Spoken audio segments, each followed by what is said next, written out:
contextos. La voz de los protagonistas. Con nosotros está Eduardo Holguín, director del INPLAN, y está también Luis Campos, director de Planeación Urbana de también el Instituto Municipal de Planeación. Les agradezco a ambos que estén con nosotros para comentar sobre el Plan Director de Desarrollo Urbano, que dejará de ser, por cierto, una carta de urbanismo para convertirse en un programa de competitividad. Esto con el fin de mejorar la calidad de vida de los torreonenses.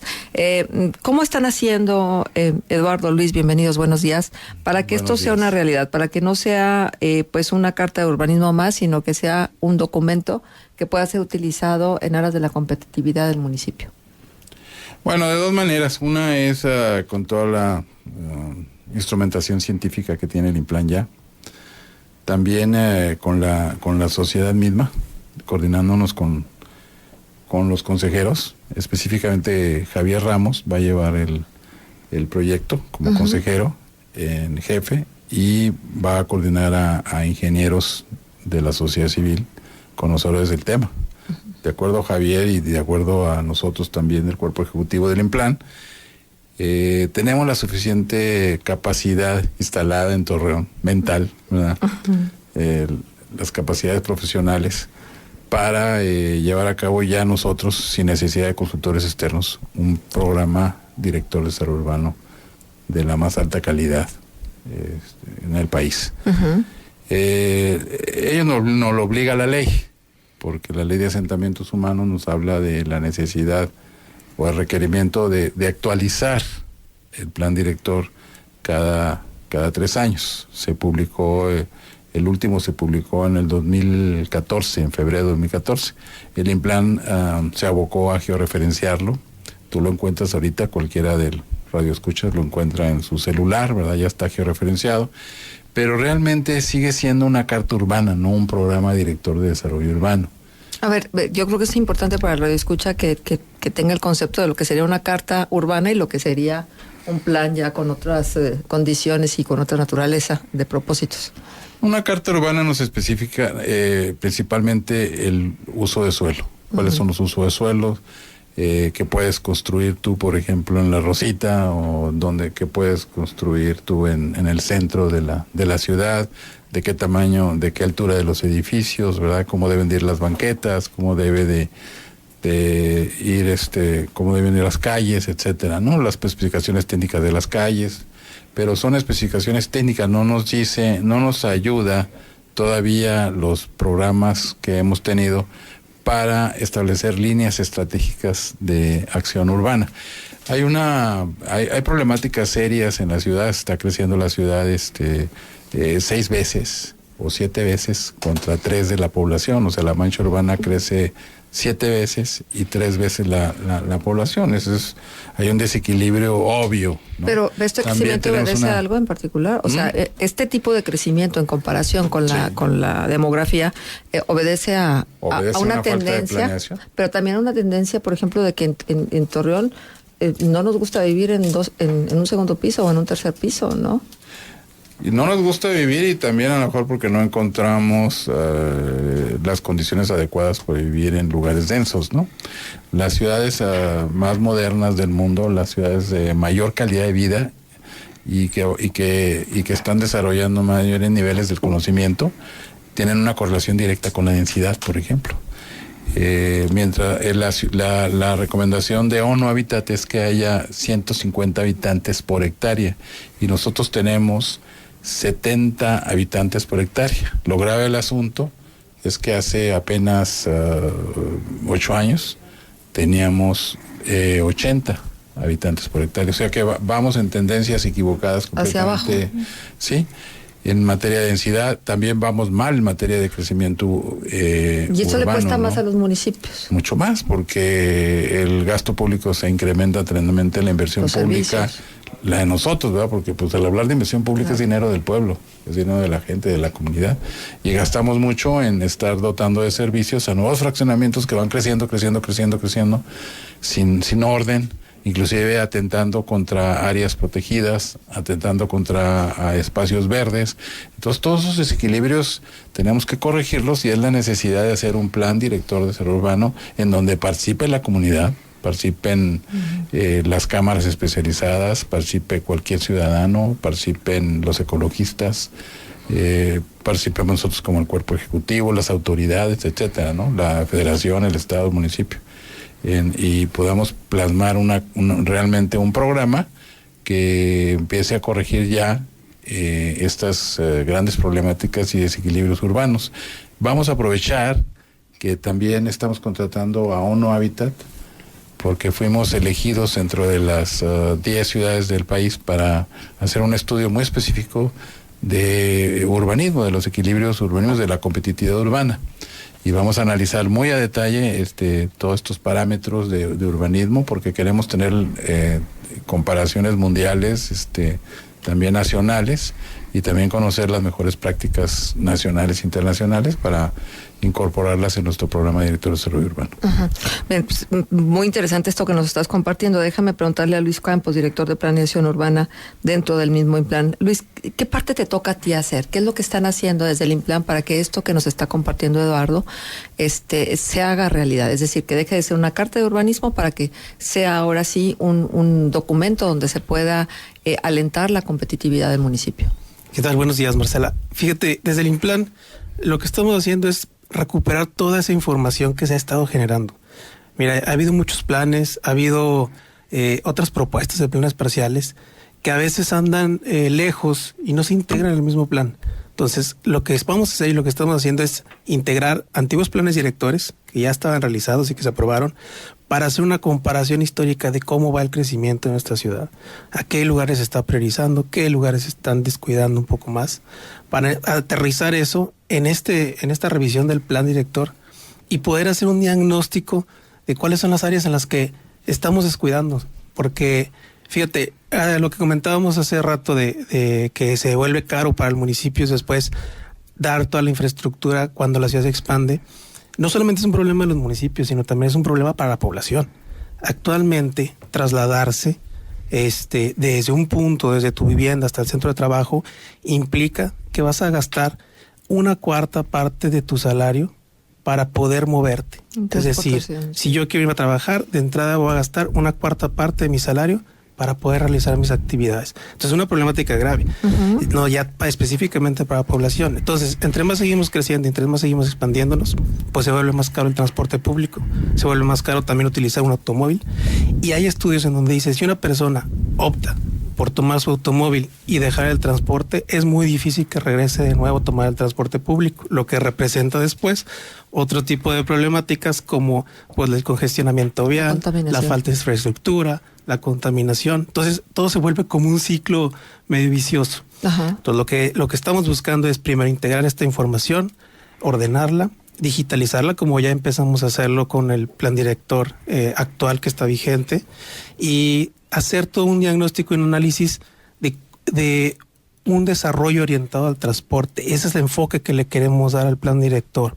¿Cómo hacer que crezca nuestra ciudad enfocada a la movilidad, al transporte? Es decir, que si yo voy a ir a vivir en algún punto de la ciudad, que yo tengo la certeza por lo menos que puedo trasladarme hasta mi punto de trabajo de una manera eficaz e incluyente. Pues sí, Luis, pero para que haya caldo de gallina, primero tiene que haber la gallina, ¿no? Entonces, primero tiene que haber un transporte decente y un transporte que realmente te conecte en tiempo, forma, calidad, como debe de ser, ¿no? Sí, es terrible lo que está pasando en movilidad, y tiene razón Luis. La movilidad es la columna vertebral del desarrollo de las ciudades modernas. Pero fíjate, vamos a compararnos con las ciudades de aquí de México, no internacionalmente. Nosotros el 50% de la movilidad la hacemos en carro, en automóvil. En la laguna es terrible. Pero tenemos en León, otra Guanajuato, opción. no tenemos otra opción. En Guanajuato, y se están reduciendo las opciones. Ese es el problema. No tenemos otra opción, sino se está reduciendo la opción. El carro está invadiendo toda la vida de esta ciudad, y el carro chatarra, fíjate, en León, Guanajuato, el 25% de la movilidad se hace en automóvil. Aquí el 50% de la movilidad se hace en automóvil. En León, Guanajuato, te trasladas en una ciudad muy parecida en 25 minutos, nosotros en 50 minutos del el promedio. Entonces, pues es Ahí se ve la diferencia. No necesitan muchos estudios nada más un poco de sentido común. Pero sí vamos a hacer estudios de muy profundos y estudios científicos con un hábitat muy interesante. Este proyecto, estoy muy emocionado. Pero estudios se han hecho, digo, verdaderamente hasta la saciedad. Estamos sobrediagnosticados, ¿sí? Y ha habido empresas extranjeras que inclusive los han hecho en función de la movilidad, específicamente en el transporte urbano. Y yo quisiera saber cuántas de las recomendaciones que se han dado se han seguido. Déjame darle pie a este comentario. Torreón es una ciudad horizontal y mientras el costo de la tierra así lo permita, seguirá así. Es un tema de plusvalía. No solo hay que procurar contar con un plan director eficiente, equilibrado y real.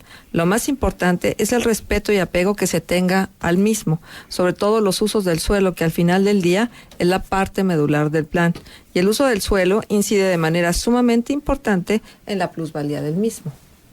Tienes razón. Nada más que yo no estoy de acuerdo en que debe ser una ciudad que se vaya expandiendo porque tenemos terreno, porque somos una ciudad... Es que no debería de ser, pero es... No debe de ser. Debemos de crear las condiciones adecuadas para que se densifique la ciudad. Uh-huh. Tenemos que tener un programa que nos ayude a levantar la densidad en el centro, por ejemplo. Y no nada más en el centro histórico, ¿no? Sino en las primeras ciudades que se fundaron en Torreón, ¿no? Las primeras áreas que se desarrollaron deben ser redensificadas. No nada más hay un problema en el centro histórico. Se está vaciando La Rosita, se está vaciando San Isidro, se está vaciando Torreón Jardín. Y al decir vaciar a veces es no que se vaya la gente, pero sí se está pauperizando, se va empobreciendo. Se está haciendo añejo. La plusvalía va cayendo. La población está adquiriendo más años y entonces en la medida en que va adquiriendo más años son otras las necesidades. Así es. Y ciudades inclusive en los Estados Unidos que nos lo ponen como ejemplo, ¿verdad? De que en Estados Unidos es el modelo, pues están cambiando, las ciudades están aprovechando sus centros históricos, se está yendo la gente de más dinero a vivir en el centro, en edificios con departamentos chicos, pero que tienen todos los servicios, ¿verdad? Uh-huh. Hay una correlación directa entre densidad y cultura, por ejemplo. Puedes tener mejores economías de escala cuando tienes a la población densa, ¿no?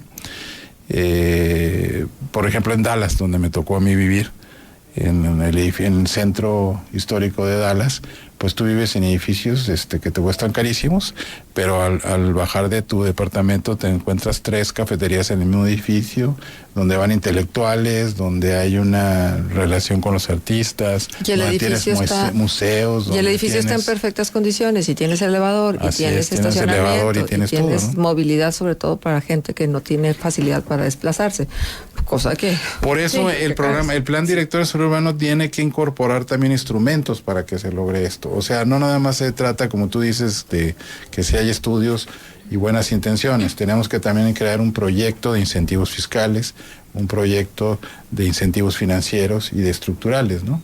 Para que podamos realmente atraer a la ciudadanía hacia el centro de esta ciudad. Director, buenos días. Luis, buenos días. Déjenme preguntarles algo.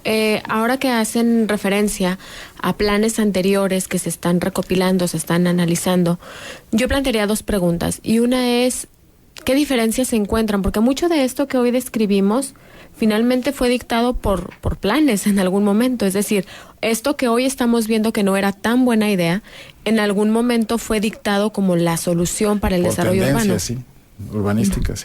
Entonces, ¿qué están encontrando principalmente que tendría que corregirse? Entiendo el tema como de la dispersión, ¿qué otros asuntos? Y esto último, director, ¿cómo ha avanzado el INPLAN en términos de que garanticemos que finalmente esto se convierta en política pública y no sea un diagnóstico más, como los muchos planes que están en el acervo histórico de la región y que pues ahí están, ¿no? En algún momento alguien ya hizo este trabajo de decir hacia dónde iba la ciudad en términos urbanos y qué más ha pasado. Se han hecho cartas urbanas, fíjate. O sea, en realidad se dictamina uso de suelo en el supuesto programa director de desarrollo urbano y realmente son cartas urbanas donde se dice este es el uso de suelo. Pero no hay realmente líneas estratégicas, son programas que sí ponen ahí alguna embarradita de políticas públicas, pero realmente no van a fondo porque no están concertadas ni con la sociedad ni con el gobierno. Aquí tenemos que llegar a líneas concertadas con las autoridades, con el Estado y con el municipio. tenemos que llegar a posiblemente hasta leyes y reglamentos, tenemos que llegar a incentivos fiscales, y a desincentivos fiscales también, o sea, bien claros en el programa. Y como tú dices, al diseño de políticas públicas. Realmente no hay diseño de políticas públicas. La ciudad creció al principio de su historia con planes, de acuerdo. Después ya de los 20 primeros años, ya la ciudad ha crecido como lo van dictaminando los fraccionadores y como lo van determinando los intereses económicos. Los dueños de la tierra. Los dueños de la tierra. Entonces, pues está bien. O sea, yo no atento contra la iniciativa privada y contra el deseo de progreso. Pero sí hay que ponerle límites, como en todas las ciudades, ¿no? Estas áreas, en estas áreas verdes no me las vas a tocar, o las tenemos que equilibrar áreas verdes con respecto a espacios públicos, etcétera. El espacio público en la comarca lagunera está abandonado. El espacio público no es importante en la comarca lagunera. Y no digo nada más autoridades, sino para nosotros mismos. La diferencia entre las ciudades de más alta calidad de vida y Torreón es el espacio público. Bien. Podríamos conversar más al respecto, sobre todo luego ir también al tema de pues esto de que ya no se construirán más fraccionamientos cerrados. Eso es una noticia que habrá que desmenuzarlo un poquito más. En otro momento lo haremos con muchísimo gusto. Muy bien. Gracias, Eduardo. Gracias, Luis, por su presencia aquí con nosotros en Contexto.